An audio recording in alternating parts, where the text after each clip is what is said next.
warahmatullahi wabarakatuh. Perkenalkan, nama saya Lisnawati, biasa dipanggil Lisna. Tempat tanggal lahir saya Aumuntai 16 November tahun 2000. Agama saya Islam. Alamat tinggal saya Jalan Pintu Air nomor 69 IT 1 Desa Karyas Dalam, Kecamatan Banjang, Kabupaten Hulu Sungai Utara. Cita-cita saya menjadi pengusaha. Alamat email lisnot6@gmail.com. Sekian perkenalan dari saya. Selanjutnya saya akan melanjutkan dengan membaca karangan saya dengan tema komputer sejauh yang saya tahu. Komputer adalah suatu peralatan elektronik yang dapat menerima masukan berupa instruksi. Pengolah instruksi tersebut sesuai dengan sistem kerjanya secara otomatis yang menghasilkan output yang dibutuhkan penggunanya. Definisi lain menyebutkan komputer adalah suatu alat elektronik yang terdiri dari rangkaian berbagai komponen yang saling berhubungan sehingga membentuk suatu sistem kerja. Sistem komputer tersebut dapat melakukan pekerjaan secara otomatis sehingga mampu menghasilkan informasi berdasarkan data dan program yang ada. Selanjutnya, perkembangan komputer. Penemu komputer pertama adalah Charles Babbage, dikenal dunia sebagai salah satu penemu sejarah komputer pertama kali. Charles juga dikenal dengan julukan Bapak Komputer. Generasi pertama pada tahun 1946 sampai dengan tahun 1959. Electronic Numerical Integrator and Computer atau bisa disingkat ENIAC adalah salah satu contoh komputer generasi yang pertama. Diciptakan oleh J. Presper Eckert dan John Mauchly di University of Pennsylvania.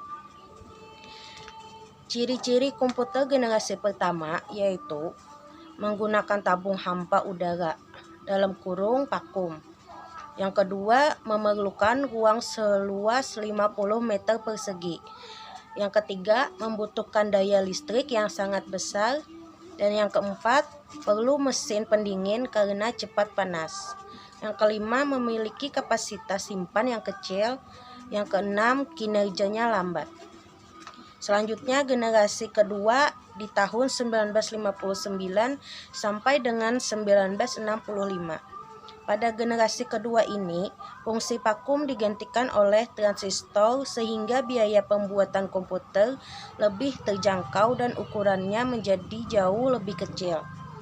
Komputer generasi kedua ini banyak digunakan di beberapa instansi seperti universitas, perusahaan, hingga pemerintahan.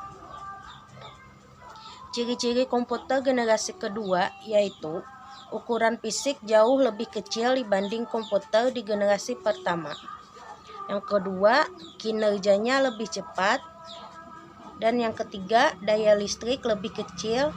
Yang keempat, telah menggunakan operasi bahasa pemrograman tingkat tinggi,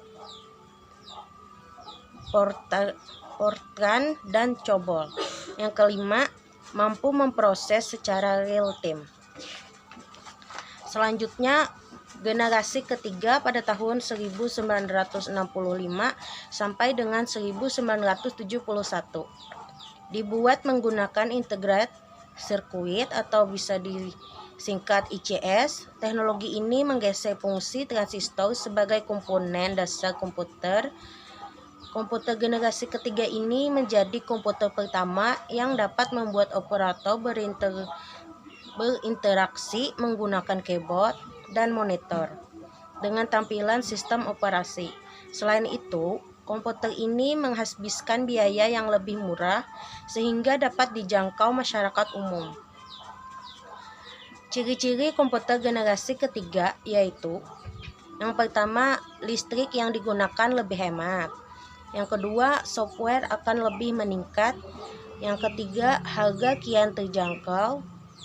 Yang keempat, memori memiliki kapasitas lebih besar. Yang kelima, 10.000 kali lebih cepat dari generasi pertama.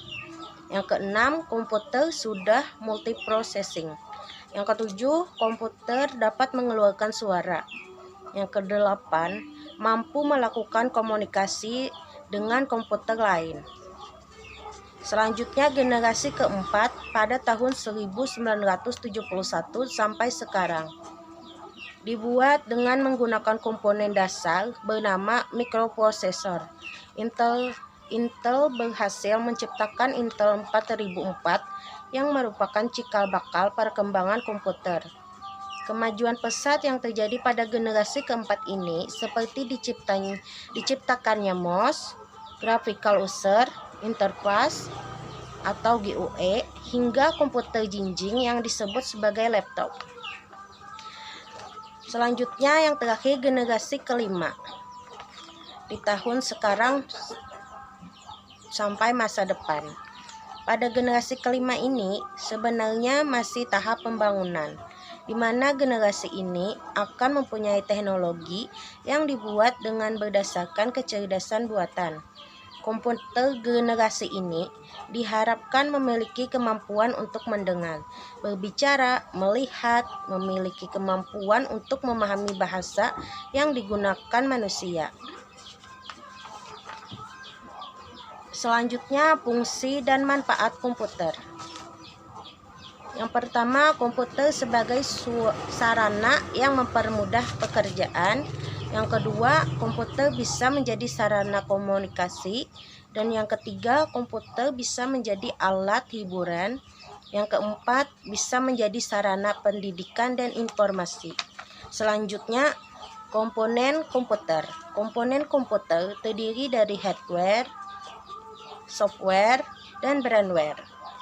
Yang pertama, hardware atau bisa disebut juga perangkat keras adalah komponen yang memiliki struktur fisik seperti keyboard, prosesor, hard disk, RAM, CPU, motherboard, mouse, dan lain-lain. Yang kedua, software. Bisa disebut perangkat lunak adalah aplikasi-aplikasi dan juga sistem operasi yang akan bekerja sesuai perintah yang diberikan oleh pengguna. Yang ketiga, firmware. Firmware bisa juga disebut pengguna. Pengguna adalah elemen yang paling penting dalam elemen-elemen komputer karena firmware berperan sebagai pengoperasi perangkat komputer. Kesimpulan pada video kali ini, pengertian komputer adalah peralatan elektronik yang menerima masukan data, mengolah data, dan menghasilkan keluaran dalam bentuk informasi, baik itu berupa gambar, teks, suara, ataupun video. Sekian pembacaan karangan dari saya untuk memenuhi tugas dari Bapak Dosen Jumadi SAPMT. Terima kasih. Wassalamualaikum warahmatullahi wabarakatuh.